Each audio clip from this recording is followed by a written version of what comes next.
Alright guys, what we're going to do here today is change out my Norske 13-inch siding laminate cutter blade. I've had it for about a year now. It's getting kind of dull, and it's time to change it out. So what we're going to do is we're going to get our Allen key out here, and we're going to loosen all these bolts up.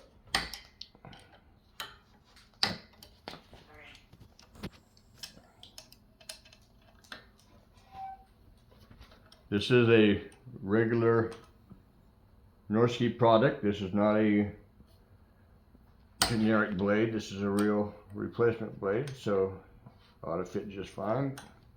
Alright, be very careful when you loosen this last one, because that blade will come down, and they are, even though it's probably dull, it's still a sharp blade, so don't take for granted that it's not going to cut you.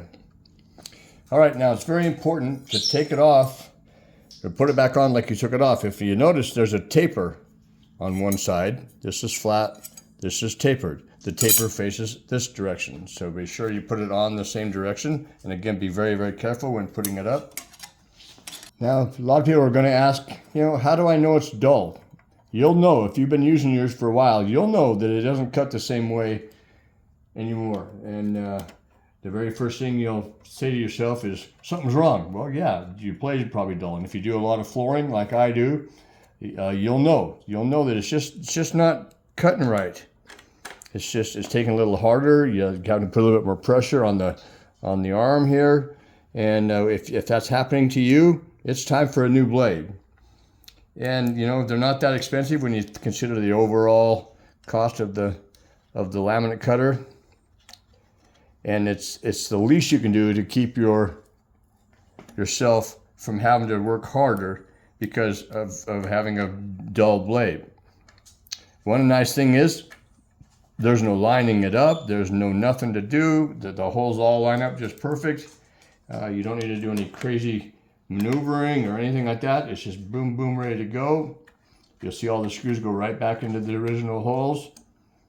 I'm just loosely putting them in right now. Now, I don't know how many floors I did this year. Quite a few though, so it certainly is worth its weight in gold. But I prefer to work smarter, not harder. So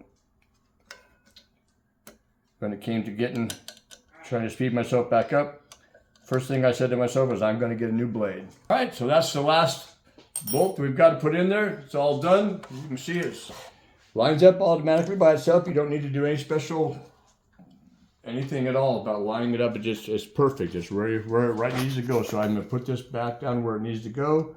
Pull this over here, lock it up so that the handle stays shut. We're good for another several floors.